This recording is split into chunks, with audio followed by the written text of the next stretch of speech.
Gerard, podeu fer la gravació o no avui? Ai, és veritat, perdó. Hòstia, no me'n recordava. Un segon. Bueno, ja ho he posat jo a gravar, Perfecte. Merci, Ricard. Sí, está en el canal de YouTube. Sí. Sí, está un poco raro. ¡Oh! Bueno.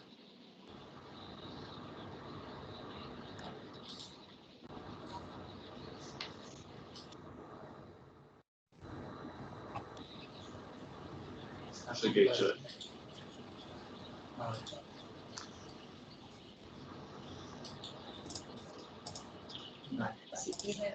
Ahora sí. Y ahora Muy bien. Buenos días a todos. Empezaré yo la sesión, pero veréis que hemos hecho una cosa un poco conjunta porque nos parecía algo más bonito. Yo soy Nacho, soy residente de aquí del Servicio de Medicina Interna y vamos a empezar un poco hablando de qué es la arteritis de células gigantes, la vasculitis de Horton, un poco de resumen más que nada para centrarnos, que sepáis que la arteritis de células gigantes es una vasculitis que afecta a gran vaso y que tiene una inflamación granulomatosa o bien una infiltración mononuclear alrededor de las paredes de estos vasos que pueden llevar a una estenosis y por tanto a una isquemia distal, y de aquí se derivan la mayoría de sus síntomas, y que afecta sobre todo a las arterias de la carótida extracraneal, si bien puede afectar a la aorta, a troncos supraórticos. Es la vasculitis más frecuente, sobre todo en pacientes de más de 50 años. Afecta más a mujeres y a raza caucásica y la incidencia aproximadamente es entre el 15 y 25 por cada 100.000 personas. Puede tener incluso complicaciones tardías derivadas de aneurismas aórticos y como ya os he dicho antes, la sintomatología más frecuente a nivel de isquemia suele ser una afectación del territorio neuroftálmico, pudiendo hacer aneurosis hasta en un 10-15% de las ocasiones o incluso ictus, accidentes cerebrovasculares isquémicos. La clínica cardinal, digamos, que nos puede ayudar al diagnóstico, sobre todo es una cefalea de reciente comienzo, localizada o diferente a previas que uno pudiera tener. Puede haber clínica sistémica con pérdida de peso, fiebre, incluso astenia. Clínica derivada de esta isquemia, como por ejemplo la claudicación mandibular, que es una isquemia sobre todo de los maseteros, incluso dolor lingual. Y pérdidas de visión, y hasta en un 50% de las ocasiones se puede asociar a polimialgia reumática. En la exploración física podemos encontrar desde hipersensibilidad de la zona de la arteria temporal hasta zonas induradas de esta arteria o pérdida del pulso. El diagnóstico, como bien he dicho antes, se sospecha de forma clínica con laboratorio, pero el que confirma, digamos, es como en todas las vasculitis, una muestra histológica, ¿no? Entonces, generalmente en estos casos que sospechamos una arteritis de células gigantes, intentamos biopsiar la arteria temporal, que tiene una sensibilidad del 85% aproximadamente y una especificidad del 100%, e incluso si aquí no tenemos el diagnóstico, pero tuviéramos mucha sospecha de esta, se puede hacer una biopsia de la arteria contralateral que nos puede dar el diagnóstico entre el 10 y el 30% de las ocasiones. Históricamente, como muchas de las enfermedades autoinmunes o inflamatorias, el tratamiento principal o cardinal eran los glucocorticoides, al cual se ha intentado, sobre todo en los últimos años, asociar a algún inmunosupresor para intentar reducir las dosis de estos glucocorticoides que generan tantas complicaciones como ya sabemos. Generalmente se suele asociar 1 miligramo kilo día sin pasar de 60 durante el primer mes y luego hacer una pauta descendente un poco más larga. Entonces, ¿qué le pasa a esta vasculitis? Pues que se trata de una enfermedad crónica que tiene riesgo de recaídas y que, por tanto, lo que tenemos que intentar ver es qué tratamiento a largo plazo nos puede servir de cara a disminuir el uso de estos glucocorticoides. Los criterios clasificatorios del American College of Rheumatology os los he puesto aquí un poco para que lo sepáis, pero básicamente es lo que hemos ido diciendo: una edad más de 50 años, cefalea, alteración de la arteria temporal, una elevación de reactantes de fase aguda y una alteración en la histología. Algunos de los inmunosupresores que se han estudiado, entre ellos está el tocilizumab, que la charla viene de esto y por eso terminaré ya enseguida el resumen, que sepáis que es un anticuerpo monoclonal que actúa inhibiendo la unión de la interleuquina 6, que se ha visto ampliamente relacionada en esta cascada de inflamación, a su receptor, de forma que inhibe la activación de los diferentes linfocitos. Y desde el 2018 en las guías del EULAR está puesto como tratamiento, sobre todo en los casos refractarios o con muchas recaídas de esta enfermedad, o en casos en los que tengamos un elevado riesgo de complicaciones derivadas del uso de los glucocorticoides, como por ejemplo en pacientes diabéticos que han tenido fracturas por osteoporosis o contengan una importante carga de enfermedad cardiovascular. A partir de aquí os dejo con la doctora Daniela. Hola, I'm Daniela. I'm a resident from Setúbal, Portugal. And now I will present my arguments on why tocilizumab should be used as a long-term maintenance treatment. First, I will explain the outcomes of efficacy, then the evidence of safety, all based on clinical trials and real-world series, and then I will conclude with my final arguments. And so, as Nacho said, now tocilizumab is recommended on giant cell arthritis, and the recommendations are based on two very important clinical trials. The first one is a phase 2 trial published in 2016. On this trial, patients were randomly assigned to receive glucocorticoids and either tocilizumab or placebo, and 20 patients received tocilizumab and 10 received placebo. And we can see that 85% of patients were treated with tocilizumab achieved a complete remission on week 12. And also 85% of patients didn't relapse during the 52 weeks of the duration of the study. Also, a secondary endpoint that we will talk a lot is the dose of cumulative prednisone during the period of the trial. And we can see that patients who received tocilizumab received only 43 milligrams per kilogram, while patients which were in placebo groups received more than 100. And this has several impacts in adverse events, as we will see. But of course, the most important and bigger study is GIACTA trial. On GIACTA, the primary objective was to investigate whether tocilizumab achieved higher rates of sustained clinical remission during 52 weeks, about a year. And the patients were assigned into 4 different groups. The first group received tocilizumab once a week and 26 weeks of prednisone. The second group received tocilizumab every 2 weeks and 26 weeks of prednisone. The third group received placebo and also 26 weeks of prednisone. And the fourth group received 52 weeks of prednisone during all the study. And the results were very, very good. More than half of patients on both tocilizumab groups achieved a sustained remission at the end of the study.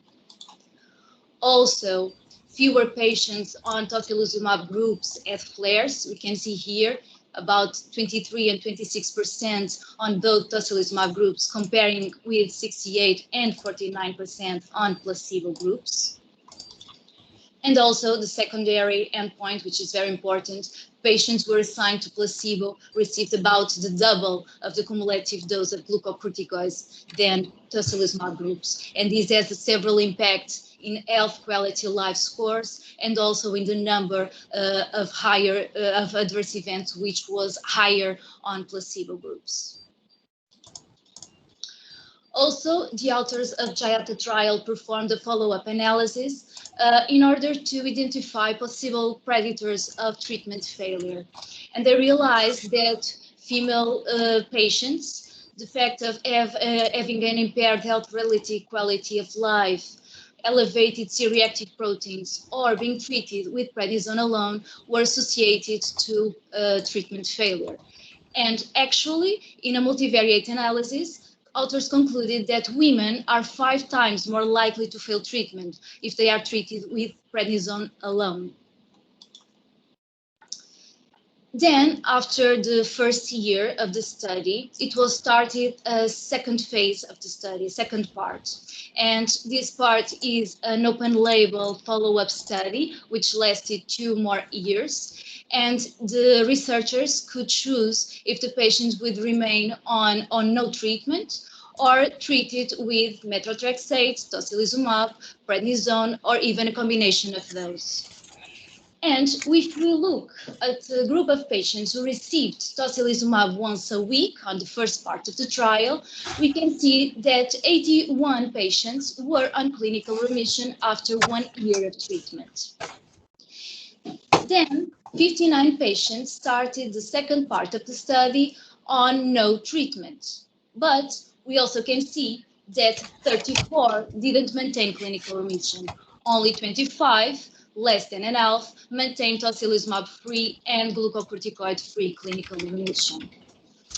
And then patients who experienced relapse could be treated with tocilizumab and corticoids, or with corticoids alone. And we also can see that patients who were treated with tocilizumab regained remission much more earlier, about 15 and 60 days median time for regained remission.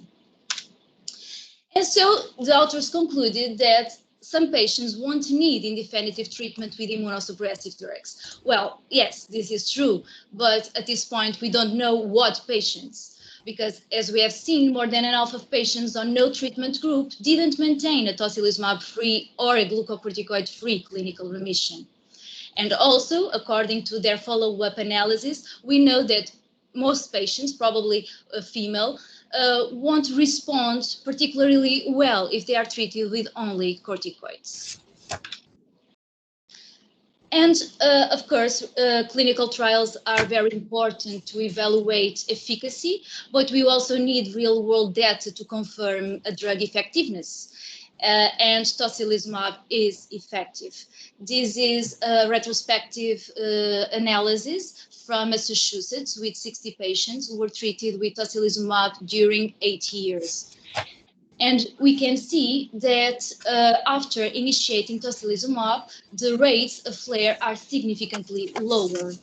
And also, the time to flare, as we can see on these graphics, are significantly longer after the patient initiated treatment.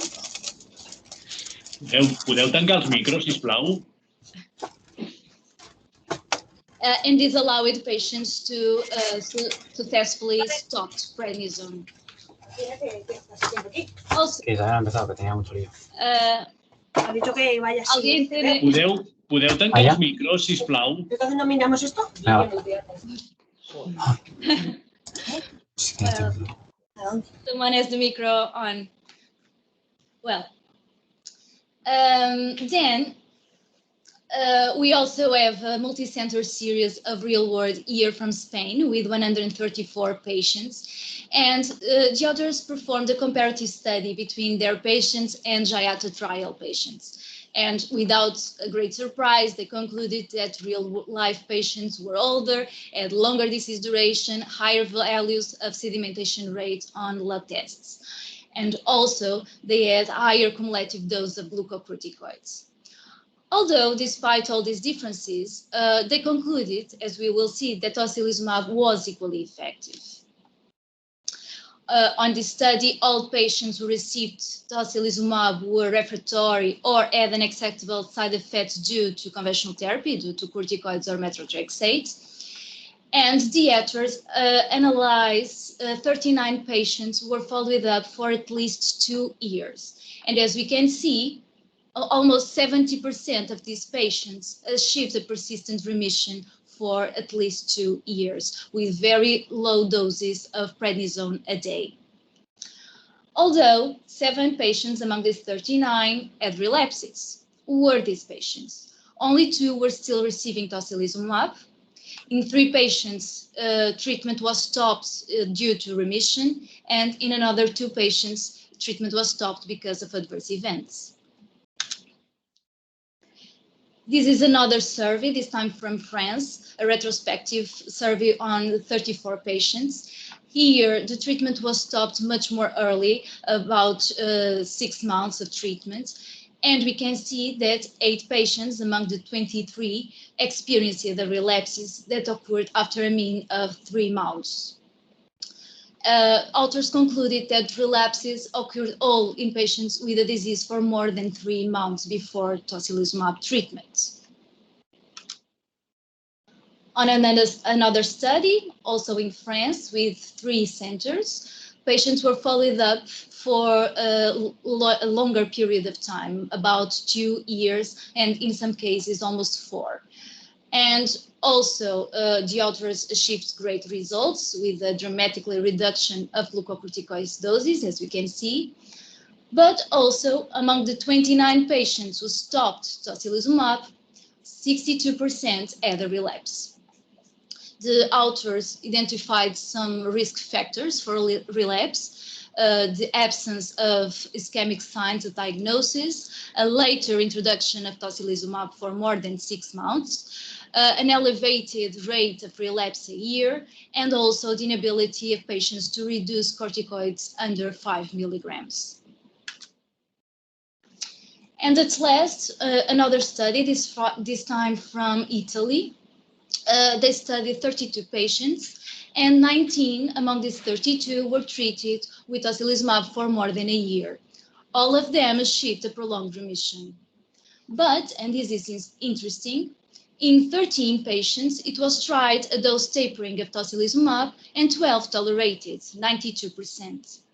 Although also 2 patients relapsed, one during tapering, another one after the discontinuation of treatment.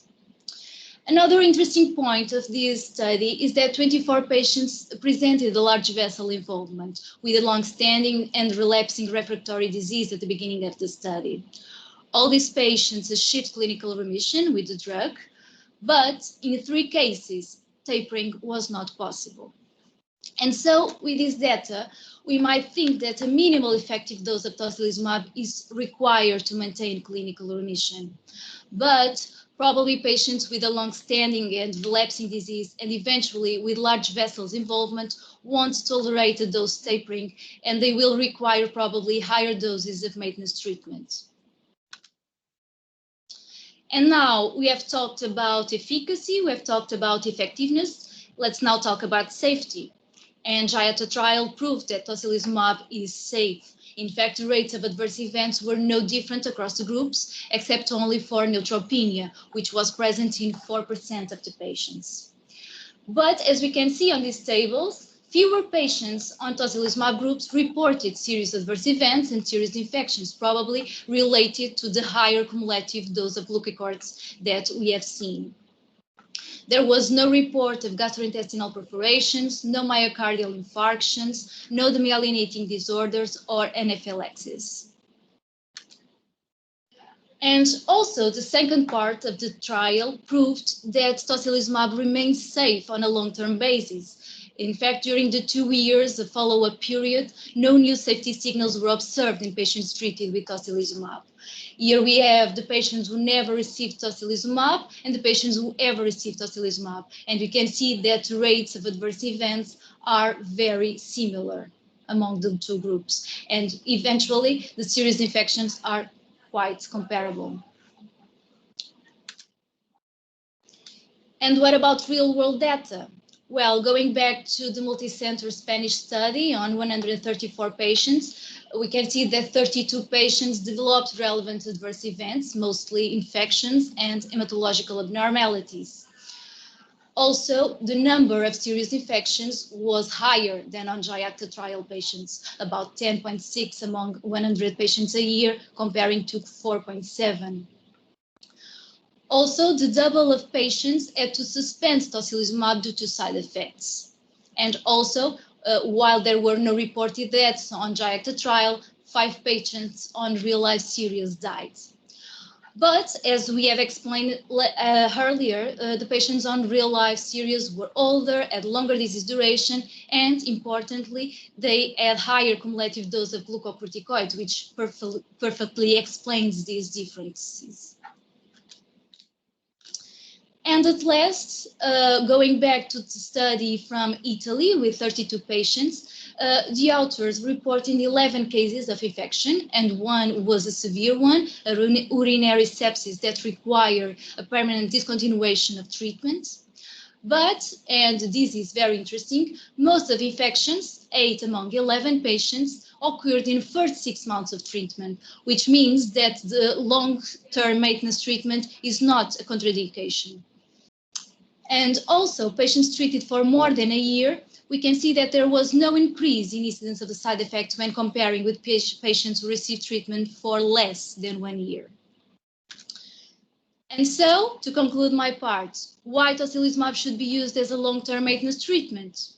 Well, we know that patients with giant cell arthritis, the use of tocilizumab has been demonstrated to 1, induce sustained remission, 2, reduce incidence of flares, and 3, reduce cumulative glucocorticoid doses. But data from clinical trials and real-world series show us that most patients will relapse after the treatment discontinuation. Also, we know that some patients, and female patients mostly, are more likely to fail treatment if they are treated with prednisone alone. Also, as we have seen, tocilizumab dose may be tapered, but in some patients, probably patients with a long-standing relapsing disease and large vessels involvement, won't tolerate a taper and they will require higher doses of maintenance treatment.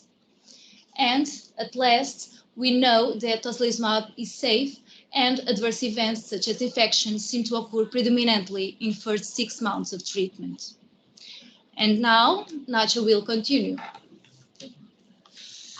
Bueno, ahora yo os explicaré un poco la parte del tratamiento corto, entre comillas, que lo que vamos a evaluar es la eficacia, que ya la ha comentado Daniela, del ensayo clínico en YACTA en 52 semanas, y la duda aquí radica sobre todo es qué hacemos luego de las 52 semanas, si lo mantenemos con un tratamiento largo, con todas las evidencias que nos ha podido explicar Daniela, o lo dejamos en estas 52 semanas. Este es un poco el resumen que yo llevaré, hablando un poco, siguiendo los puntos que ha ido hablando Daniela, el riesgo de recaídas, los efectos adversos o la seguridad del fármaco, restricciones sobre todo en la monitorización de posibles recaídas o brotes de la enfermedad y el precio. Hablando un poco de las recaídas, aquí tenemos todo lo que tenemos hasta ahora después del ensayo clínico, son estudios observacionales a lo largo de un máximo más o menos de 2 años. Entonces, como podéis ver aquí, como comentaba también Daniela, este es un estudio observacional de 8 pacientes que se trataron con tocilizumab durante 52 semanas, de los cuales todos alcanzaron una remisión completa o una respuesta parcial que no requirió de nuevas dosis ni de tocilizumab ni de aumento del uso de corticoides u otro fármaco, y solamente 2 experimentaron una recaída en este caso.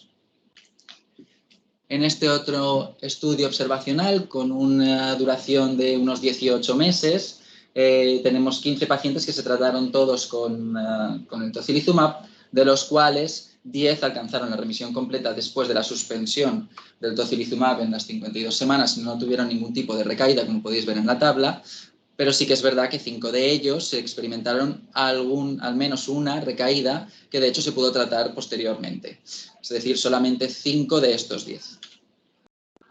En este otro caso, en un estudio también observacional, 20 pacientes de 30 fueron tratados con el tocilizumab durante 52 semanas y en 17 se pudo hacer un seguimiento durante 28 meses. De estos 17, 8 sí que experimentaron al menos alguna recaída. Ninguna de estas fueron realmente graves ni implicaba ninguna complicación vascular y la gran mayoría de ellos eran pacientes más jóvenes. Si podéis ver aquí en la curva de Kaplan-Meier, más o menos el 50% es verdad que recayeron, pero el otro 50% se mantuvieron en remisión completa sin necesidad de utilizar más dosis de tratamiento con tocilizumab ni de glucocorticoides. En este caso, que es un estudio multicéntrico observacional que hicieron los franceses, que ya ha comentado además también Daniela, que tenemos 43 pacientes, aquí vimos, hubo una observación durante unos 840 días y de todos los pacientes, 29 pudieron discontinuar, como estaba escrito en el ensayo clínico, a las 52 semanas el tratamiento con tocilizumab. De estos 29, 14 se mantuvieron sin necesidad de tratamiento con tocilizumab ni glucocorticoides, se mantuvieron libres de recaídas durante todo el seguimiento. Es verdad que el 50% aproximadamente, al menos una vez, tuvieron alguna recaída, pero que 4 de ellos se volvieron a tratar con tocilizumab y pudieron volver a retirarse el tocilizumab sin volver a tener ningún tipo de recaída. En este estudio, además, lo que intentan los autores es encontrar riesgos, factores de riesgo de recaída, y lo que ven, estadísticamente significativo al menos, es lo que comentaba Daniela también, Los pacientes que al diagnóstico no tenían signos de isquemia, que esto es genera un poco de duda, pero es lo que vieron. El hecho de empezar un tratamiento con el tocilizumab de forma más tardía, a partir de los 6 meses del diagnóstico, que tuvieran un ratio de recaída superior a 0,8 el año antes de iniciar el tocilizumab, o bien la incapacidad de reducir la dosis de glucocorticoides, eran factores de riesgo que podían predecirte el hecho de que el paciente pudiera volver a tener una recaída, que de hecho, si os fijáis, en los últimos 2 realmente están asociados a lo que viene a ser la corticodependencia, ¿no? Que son pacientes que llevaban mucha acumulación de dosis de glucocorticoides y que, de hecho, como comentaba Daniela, los pacientes en el ensayo clínico del YACTA eran bastante diferentes por los criterios tan estrictos de inclusión respecto a la población general. Entonces, hablando un poco de las recaídas y para resumir esta parte, miremoslo de la otra manera. Hasta el 50% de los pacientes se mantuvieron libres de enfermedad sin necesidad de utilizar el tocilizumab ni otros inmunosupresores, tampoco los glucocorticoides. Al menos en lo que se ha visto, la mayoría de las recaídas, de hecho, fueron leves y no implicaron complicaciones vasculares. Y lo que realmente se podría intentar hacer aquí es intentar evaluar, como hicieron los franceses, algunos factores de riesgo que nos pudieran predecir el riesgo de recaídas e intentar en estos pacientes, que es un grupo más reducido, mantener algún tipo de inmunosupresor, ya fuera con el tocilizumab o incluso otros, como el metotrexate, que también es bastante conocido en esta vasculitis, intentando evitar tratar a toda la población porque de hecho el fármaco no es inocuo. Y esto es lo que vamos a ver ahora. ¿Cuáles son los efectos adversos del tocilizumab? Clásicamente lo que se ha visto es que puede dar una elevación de las enzimas hepáticas, incluso colesterol y triglicéridos, que en nuestro grupo de pacientes, entre que tenemos la vasculitis y que son pacientes mayores, desde luego no nos interesa. Sí que se han visto efectos adversos a nivel gastrointestinal en muy pocas ocasiones y de hecho en la vasculitis tampoco se ha llegado a ver en ningún momento, pero de hecho se considera una contraindicación relativa si el paciente tiene algún episodio de diverticulitis, incluso algunos autores dicen de diverticulosis, que no es poco frecuente. Puede dar citopenia, sobre todo la neutropenia, bastante importante de cara al riesgo de infección, porque además, de forma independiente, el tocilizumab también aumenta el riesgo de infección y es algo que se han visto en diferentes ensayos clínicos. Y, evidentemente, las posibles reacciones derivadas de la punción a nivel subcutáneo, pero que sería una cosa bastante más leve. Entonces, hablando de estos efectos adversos en este estudio observacional de 32 pacientes, que también comentaba Daniela, un paciente tuvo que suspender el tocilizumab por una elevación de transaminasas y 11 presentaron algún caso de infección, que son los que os pongo aquí, de los cuales uno tuvo que discontinuar o suspender de forma permanente el tocilizumab. Es verdad que la mayoría de las infecciones ocurrieron en los primeros 6 meses de tratamiento con tocilizumab y nosotros, de hecho, estamos evaluando el tratamiento a las 52 semanas, es decir, 12 meses. Si bien es verdad, todo lo que tenemos a partir de los 12 meses no dejan de ser estudios observacionales que han tenido un seguimiento de aproximadamente máximo 2 años y que no sabemos exactamente qué puede ocurrir en el futuro. En este estudio observacional retrospectivo multicéntrico, volviendo a referenciar a los franceses, aquí lo que se vio sobre todo es que había diferencias, como bien comentaba Daniela, en el grupo de población. Los criterios de inclusión del YACTA eran muy estrictos y realmente nuestra población es bastante más añosa, más frágil y con mayores comorbilidades. De hecho, la media de edad era de 77 años.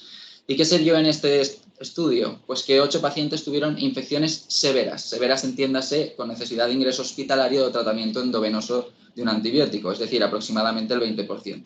Y 3 de ellos, sepsis, todas ellas, llevaron a la muerte del paciente.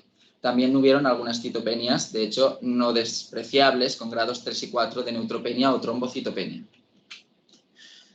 En este otro estudio comparativo, que lo que hacían era comparar los dos grupos o cohortes, tanto del YACTA como de la práctica clínica, como he ido repitiendo a lo largo de estas diapositivas, la media de edad era más alta y, de hecho, los efectos adversos en uno respecto a otro estudio eran bastante más altos, del casi 24% en la clínica práctica respecto al ensayo clínico. Y aquí podemos ver una tabla que compara los dos, que sobre todo, para que os fijéis en las infecciones, hubieron hasta 8 o 9 infecciones en el grupo de la clínica práctica en comparación con el YACTA, que no tuvieron ningún tipo de infección, de las cuales en este caso 2 llevaron a la muerte del paciente.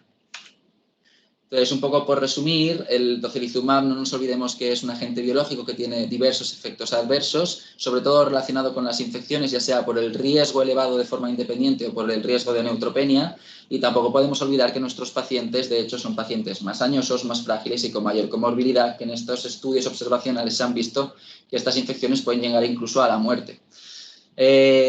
Dicho esto, es verdad que la mayoría de las infecciones ocurrieron en los primeros 6 meses, pero no tenemos suficiente evidencia a partir de los estudios observacionales más allá de 2 años y es algo que tendríamos que tener en cuenta. ¿Qué más?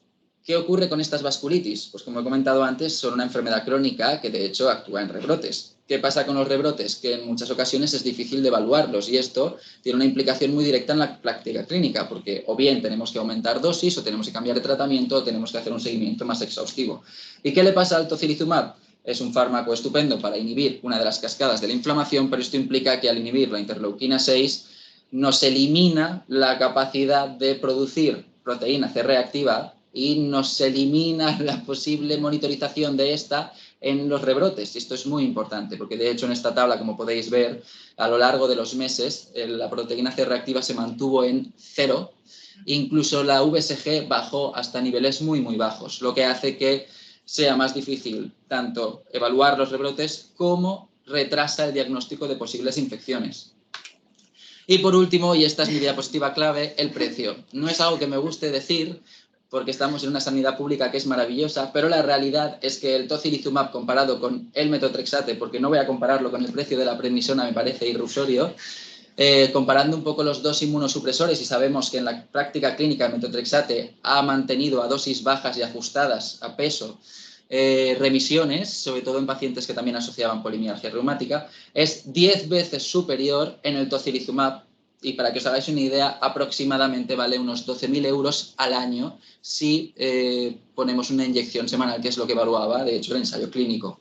Entonces, claro, haciendo un poco el resumen, hagamos la vuelta a la tortilla, Daniela.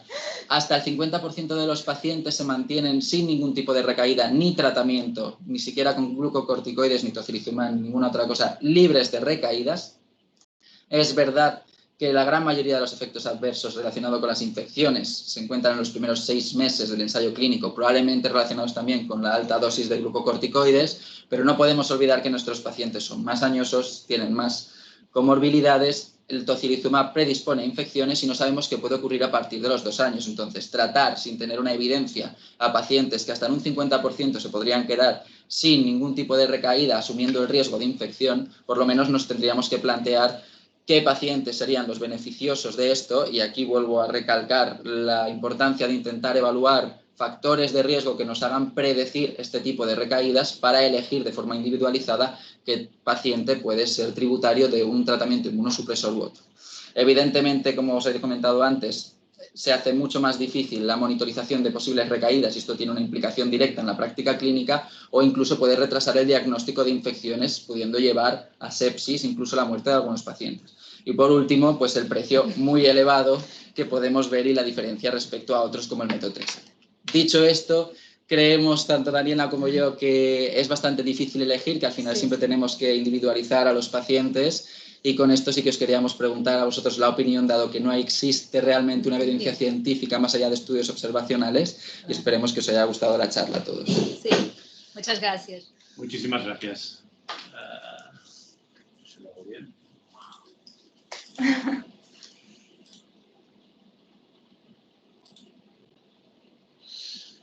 Vale. Muchísimas gracias. Muchísimas gracias a los dos. Yo la verdad es que solo haré un comentario y es que me ha gustado muchísimo cómo lo habéis planteado.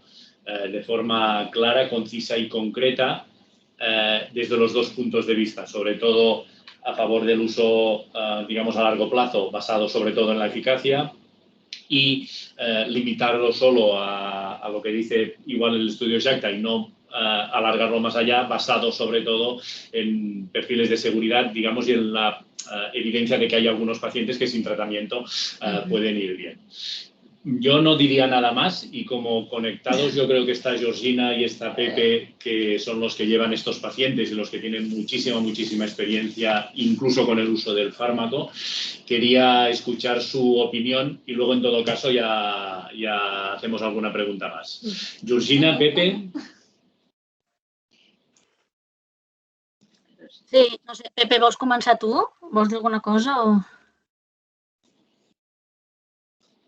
Bueno, a veure, primer de tot, felicitar-vos. Vale. Que felicitaros, Nacho, Daniela, que me ha gustado mucho, ¿vale? La verdad es que creo que habéis tocado todos los puntos importantes y la verdad es que me ha gustado mucho. En vida real, o sea, si nosotros qué estamos haciendo ahora con el tocilizumab, ¿no? Nosotros, de hecho, participamos en el GIACTA y tuvimos pues experiencia directa, ¿no? Con el tocilizumab y tuvimos los primeros pacientes. De hecho, vivimos algunos de estos efectos adversos que comentaba Nacho, es decir, tuvimos pacientes con neutropenia y pacientes pues, que rebrotaron al terminar el tocilizumab, es decir, que vivimos un poco todo esto que habéis contado. Actualmente, el tocilizumab lo estamos usando, o sea, nosotros al menos en real life, lo estamos usando en pacientes, sobre todo, que a priori van a tener complicaciones importantes de los corticoides, ¿vale? O sea, esto también es un punto, yo creo, importante a destacar, que igual no hemos mencionado, ¿no? A quién estamos dando tocilizumab, ¿no? Porque si bien fue aprobado, ¿no?, por las agencias reguladoras, esto no quiere decir que ahora a todo el mundo le estemos dando tocilizumab de inicio, ¿vale? Y esto creo que también es importante. Lo estamos dando sobre todo pues eso, en pacientes pues, que van a tener efectos adversos muy importantes con los corticoides, que son diabéticos importantes con ya pues, mal controlados, que ves que los corticoides va a ser un bombazo, ¿no?, que vas a intentar limitarlos, con osteoporosis también, ¿no?, en riesgo de osteoporosis, fracturas, etcétera. Y a estos pacientes, y sobre todo pues, pacientes que realmente hemos llevado y que con los glucocorticoides, incluso con el metotrexato, pues no hemos conseguido controlar de alguna manera. Estos son pocos, pero bueno, que también hay alguno, ¿no?, de bastante resistente y que actualmente está con tocilizumab, ¿vale? Otro aspecto importante del tocilizumab que creo que es muy relevante es el que ha comentado Nacho de la monitorización, ¿vale? Que nos quedamos a ciegas en cuanto a PCR y VSG, y esto en cuanto a los rebrotes pues es muy importante, incluso por el riesgo de infecciones, como comentaba. Y otro aspecto es que realmente desconocemos el efecto directo o sea, el tocilizumab sabemos muy bien que mejora mucho toda la reacción sistémica, ¿no?, todo lo que depende de IL-6, de citoquinas sistémicas, y que los pacientes mejoran sintomáticamente, pero no tenemos muy claro lo que pasa a nivel de los vasos sanguíneos, o sea, lo que pasa a nivel de la inflamación local de las arterias. De hecho, hay alguna evidencia, ¿no?, de pacientes tratados con tocilizumab y que luego, pues a nivel arterial, ¿no?, la inflamación continuaba, ¿no?, y estaba allí. En este sentido, se están intentando hacer estudios para ver estudios de imagen, ¿no?, para intentar establecer, ¿no?, la eficacia del tocilizumab a nivel de los vasos, ¿no?, a nivel de la inflamación local de los vasos.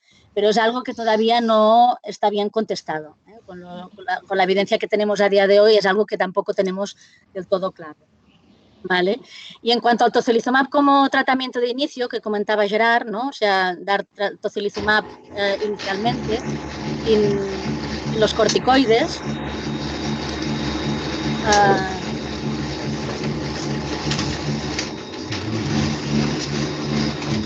mucho ruido. El tocilizumab sin los corticoides, pues hay alguna, de hecho está a punto de ser publicado, todavía no está publicado, pero hay un open label reciente que se va a publicar en breve de 18 pacientes que se han tratado inicialmente única y exclusivamente con tocilizumab.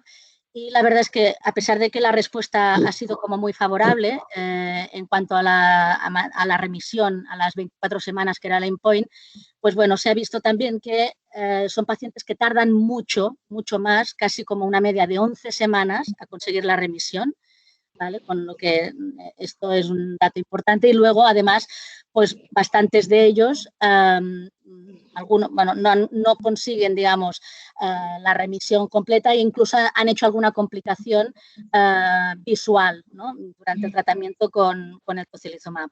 En esto GIACTA estaba totalmente sesgado porque de hecho en el GIACTA no entraron pacientes con alteraciones visuales, y esto es un sesgo también importante que, digamos, no tenemos respuesta a lo que pasa con estos pacientes, ¿no? Más allá, pues, ahora del open label o de los retrospectivos, ¿no? De estudios retrospectivos. Y yo creo que, no sé, de momento nada más. O sea, felicitaros porque creo que lo habéis hecho muy bien y habéis tocado todos los puntos clave. Georgina, un comentario. Sí. Igual que nos encontramos con en otras enfermedades, la diferencia que hay, digamos, entre el mayor nivel de evidencia, que es el ensayo clínico, y luego la vida real, ¿no? Y lo han comentado muy bien los dos del estudio comparativo de la población que entró en GIACTA y, en cambio, la población que veis vosotros cada día. Sí. ¿No? Lo que veis vosotros probablemente no son pacientes, digamos, tan ideales, ¿no? Si son pacientes probablemente más mayores y con mayor comorbilidad. Sí. Y las causas por las cuales, digamos, puede ser que la vida real no se parezca tanto, o seguro que no se parece tanto, a un ensayo clínico, ¿no? Donde todo está súper controlado. Sí, bueno, esto es así. Y bueno, y también a ver, o sea, estoy de acuerdo, la vida real no, aunque bueno, nuestros pacientes, por ejemplo, los que entraron en el GIACTA se parecen mucho a nuestra vida real. Nuestros pacientes aquí son más añosos, es verdad que en otros países pues son de un perfil más joven, pero digamos que nuestros pacientes se parecían bastante a lo que sería la vida real. Y lo que sí que también yo creo que es muy importante destacar en esto que dices, ¿vale? Que, a ver, el GIACTA, o sea, lo que también demostró claro y dejó claro que no podemos perder de vista es que el 50% de los pacientes con TOCI no respondieron, ¿vale? Es decir, que realmente el TOCI no es la respuesta a todo, y que esto lo que ha demostrado el TOCI precisamente es una gran heterogeneidad en estos pacientes, de manera que no todos los pacientes responden con TOCI y es probable que, bueno, lo que nos faltan pues es más conocimiento, ¿no? Y saber pues qué pacientes tienen más activada una vía u otra, ¿no? Y de momento parece difícil, ¿no? Que un único tratamiento, digamos, con solo evitando una cascada, ¿no? Es todo ¿no? Se suman tantas cascadas, digamos, ¿no? Y la actividad inflamatoria inicial es tan importante que pensar que ¿no? Que solo una única vía pueda abrogate, ¿no? O sea, acabar, ¿no? Con toda la cascada inflamatoria, pues esto, no sé, parece a priori complicado, ¿no? Claro, los corticoides tienen un efecto brutal, ¿no? Al inicio y esto, pues, de momento parece un poco complicado. Nos falta saber, ¿no? Nos falta saber, pues esto, ¿no? Los pacientes, está claro que no todos responden igual, por lo tanto hay una gran heterogeneidad. Y yo creo que el TOCI pues es, ¿no? El inicio, ¿no? Ahora vienen muchos más, ¿no? Detrás del TOCI, y si hay más es precisamente porque el TOCI no ha dado respuesta a todo, ni mucho menos, ¿no? Y esto también creo que es muy importante destacarlo. Muy bien. Pepe, ¿algún comentario? Bueno, yo no puedo estar más de acuerdo con Georgina, felicitar también a los ponentes porque la verdad es que además de un face-to-face ha sido bilingüe. Y yo creo que también ha dado mucha riqueza a la presentación. Ha sido muy bonito, la verdad. Y los datos que habéis presentado son los que son, y yo creo que son muy reales. Los datos. Luego está, yo creo que la vida real. Yo me voy a reivindicar un momento porque mi carrera profesional en autoinmunes empezó con la doctora Cid en vasculitis y precisamente en arteritis de células gigantes.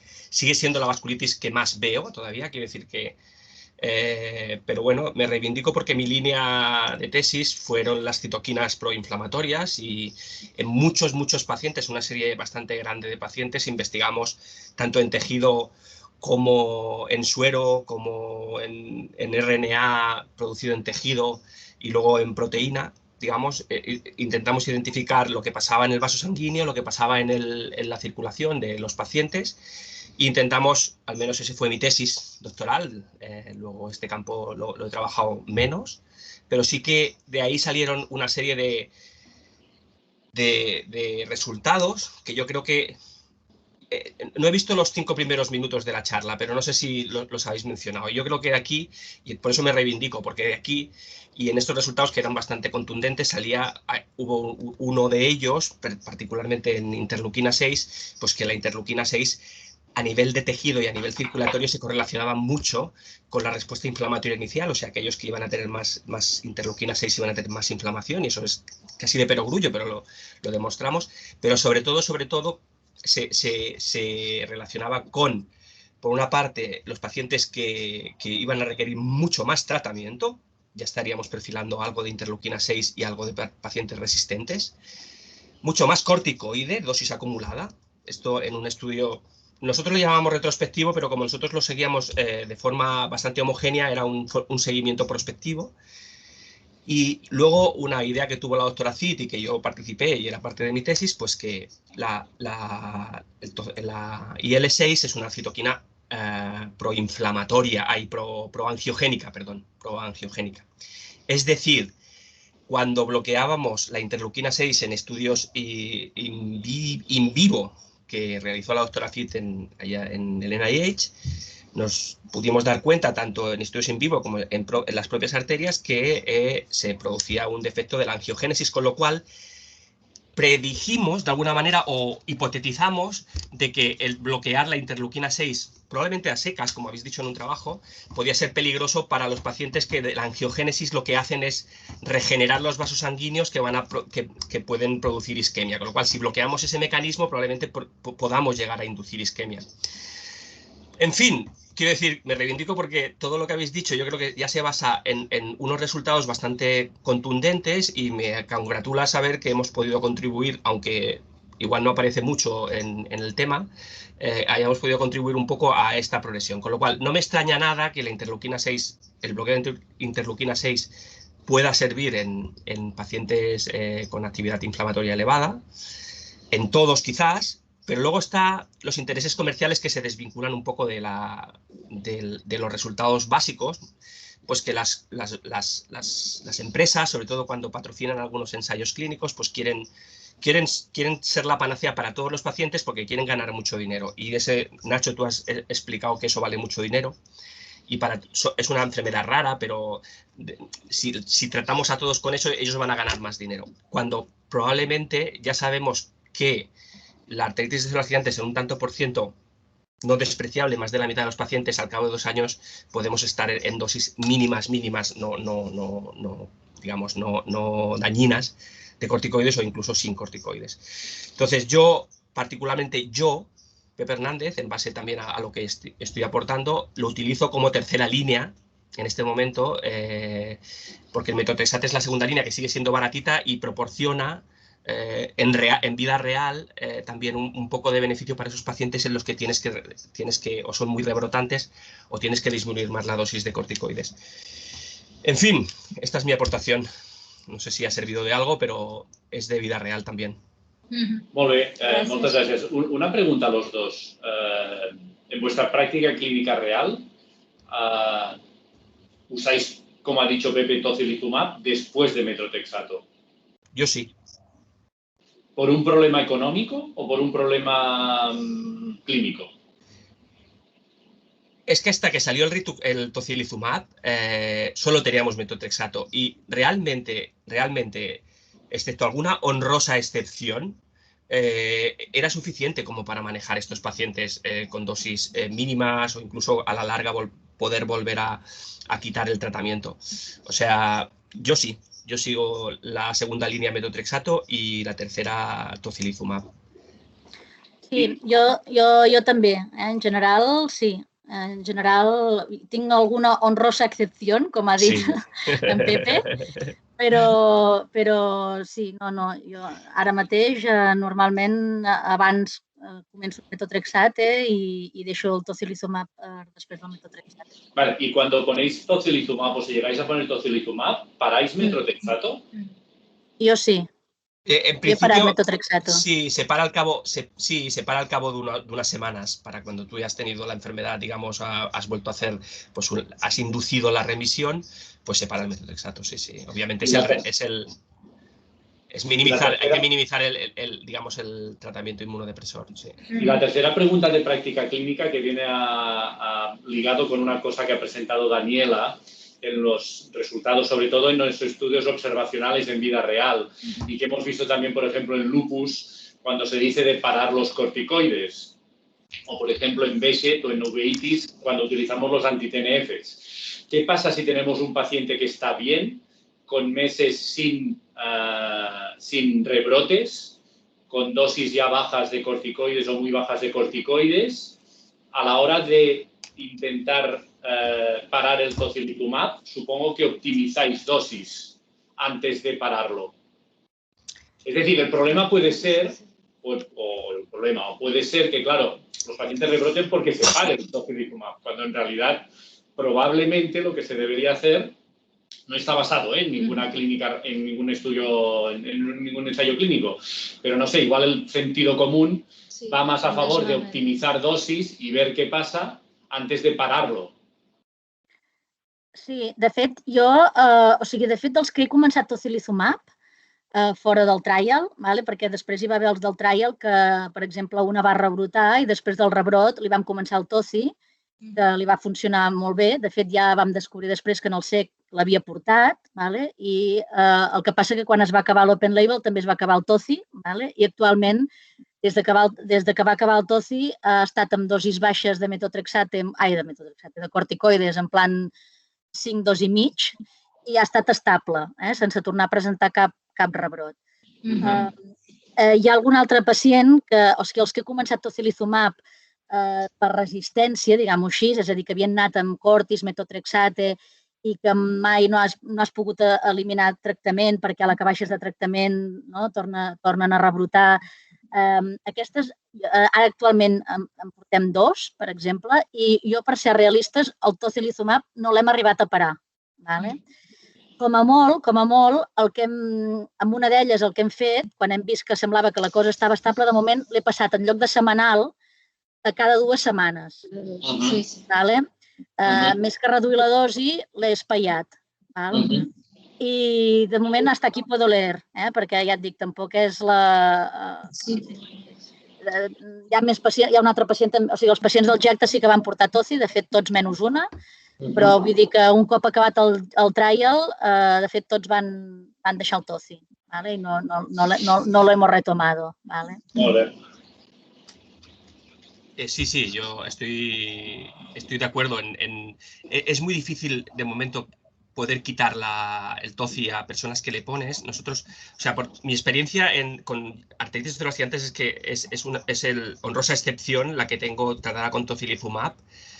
Lo que sí que se trata con tocilizumab o llega más a tratarse con un biológico es la arteritis o el GCA con fenotipo más Takayasu o el propio Takayasu, porque no sé por qué, obviamente es más resistente, como ya ya es clásico, ya se conoce, y entonces estos sí que llegan más a requerir un biológico, porque son más resistentes incluso a metotrexato. Y entonces en estos, todavía el retirar, esto se está ahora, digamos, haciendo el seguimiento en los trials que han salido positivos en Takayasu, y para retirar tocilizumab en estos pacientes hacemos un poco a ojo, hasta que nos salgan los trials que nos indiquen que hay que hacer de forma mejor, pues eso de espaciar un poquito la dosis una vez asumes una remisión mantenida, al menos 1 año o 2 años, entonces vas espaciando dosis. Y si queréis que os cuente mi experiencia en COVID, que los 5 pacientes que teníamos con tocilizumab endovenoso o que yo tenía con me hicieron mediante carta el hospital retirarlo en marzo, abril, mayo del año pasado, y los pasamos todos a tocilizumab subcutáneo. Todos, menos una paciente que era un poquito más chiquita de peso, que pesaba muy poquito, todos rebrotaron. Entonces lo que hicimos fue, cuando tuvimos el permiso del hospital, los pusimos todos un poco con corticoides y todos los volví a tocilizumab y volvieron a controlarse. O sea que es difícil sacar el tocilizumab una vez lo ha requerido el paciente. De todas formas, en el Takayasu, a pesar de los clinical trials que han sido, o sea, ningún clinical trial ha sido demostrativo de que realmente el TOCI sea efectivo, ¿eh? Y de hecho solo está aprobado. El long term de los japoneses. Sí, pero solo está aprobado en Japón y realmente no demuestra, o sea, no está aprobado aquí para uso. O sea, no, para nada. Además es subcutáneo cuando todos los no, ni subcutáneo ni de otra manera, vamos, que no está aprobado. No está aprobado, pero me refiero que todas las series, incluso en alguna europea con muchos pacientes, o las series que han ido haciendo retrospectivas de pacientes refractarios con Takayasu y tocilizumab, en los cuales ha podido rescatar a estos pacientes, ha sido endovenoso y con un régimen de 8 miligramos kilo, mensual, etcétera, etcétera. Y para complicarlo un poco, los japoneses se pusieron a hacer un clinical trial con tocilizumab subcutáneo, con lo cual, vuelvo a decir, el subcutáneo les ha dado buenos resultados a ellos, en algunos endpoints, no en todos, y obviamente es un tratamiento que puede ser una alternativa, pero no está aprobado, obviamente. Molt bé, pues muchas gracias a los dos por los comentarios. Ricard, ¿algún comentario final? Només felicitar els dos oponents avui. Han fet una magnífica combinació del que és el que diuen els trials, la vida real, el real life, i després l'experiència dels experts. Aquí, doncs, amb el doctor Hernández i la doctora Spiegel. Llàstima que avui no s'ha pogut connectar la doctora Cid també. Per tant, d'aquesta combinació de tres factors jo crec que n'hem après força.